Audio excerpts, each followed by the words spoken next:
Hey, what is up guys, and welcome to another video. So in this video we are going to be replacing the crankshaft position sensor on the 2011 Dodge Avenger Express. The reason I'm replacing it is because when we took it for the first drive, as soon as I hit the highway, the car had shut off and it turned it back on and the check engine light had came on. So scanned the code, and the code was for the crankshaft position sensor on this Avenger. So as you can see, it's like kind of dying out. See what it's doing with the RPMs.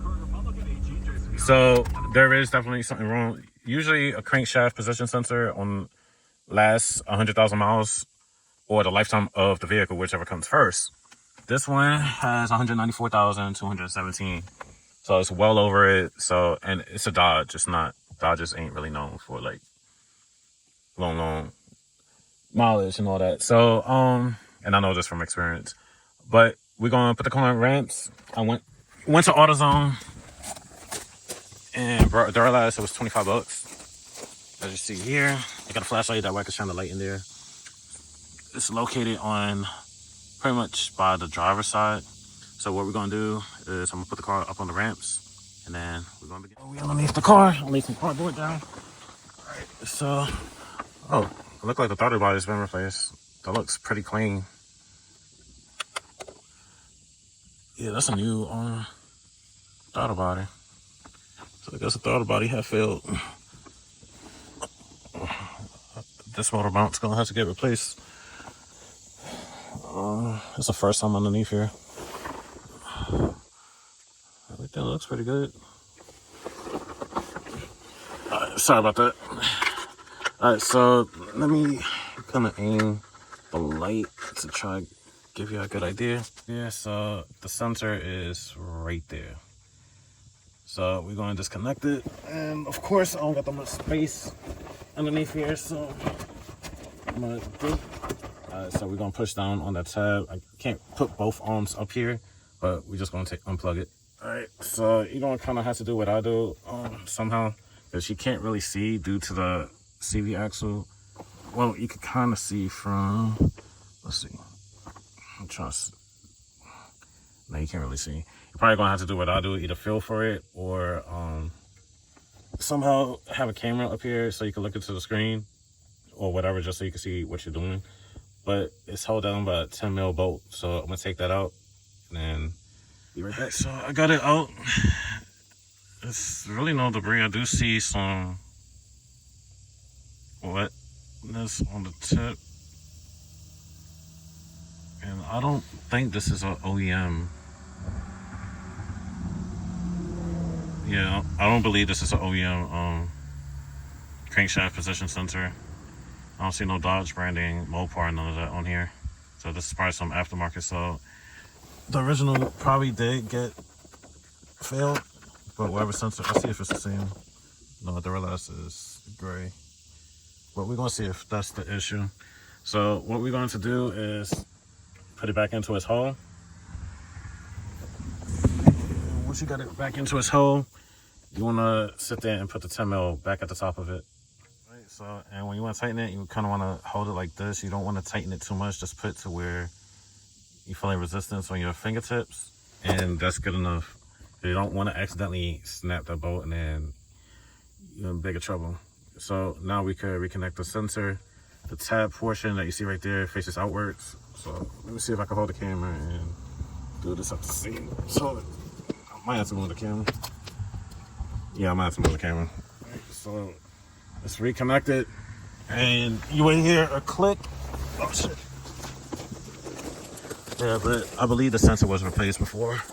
I don't know what brand sensor this is or whatever, but yeah, I don't see any Dodge or Mopar branding. And I see the gasket's kind of deteriorating. No, wait a minute, that's like silicone. That's silicone on top of the gasket. No. They were forcing it in because you see the gasket's kind of ripped apart. But anyway, that's getting thrown out. Who cares? Let's start the car, see if it's still having some weird idling. And of course, I gotta clear the code too. So I'm about to give it about a minute to see.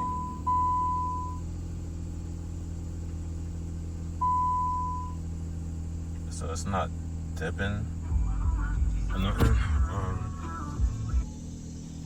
It's not dipping or fluctuating like it was with the wherever crank's position sensor was in here. But I'm gonna clear the code and then see if the code's gone. In about 5 minutes, it's still steady idle, so that's good. So I'm gonna connect my little scanner. So if you're an OG subscriber, I had that scanner since my Yaris, the first one. It came with the radio on. All right, so let's go to here. So we're gonna clear the code.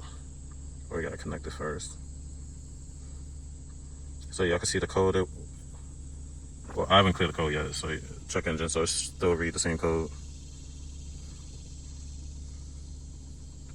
I went to the wrong thing. Oh, wait a minute. Doesn't have all the systems. I like to have everything checked off. All right. Well, that's not, there we go. So let's do a complete system scan.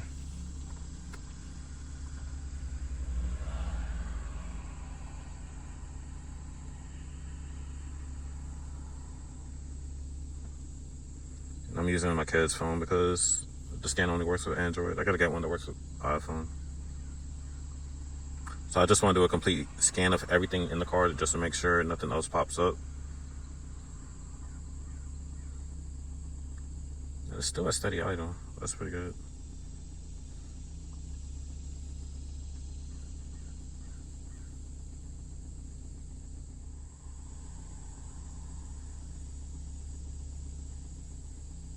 Alright, so that's only codes popping up, so let's clear. Alright, complete. But the check engine light is still on, so let me turn it off.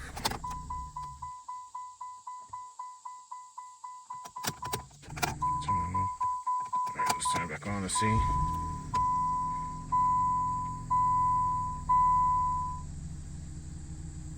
Alright, so I did clear it because the light's off. Alright, so it's fixed. It's still at steady idle. But yeah, so that's the code I was throwing on. Normally I would say clean it. We took it out. It wasn't really dirty or nothing. But just due to the mileage, I just replaced it. It was only $25. It's a Duralast. And Duralast usually have lifetime warranty. So if it fails, you can just sit there, take it back, and then get another one. So it's not really a headache. And it's quick to do, but that's it for this video. Like, comment, subscribe. I'll see you in the next one. Peace.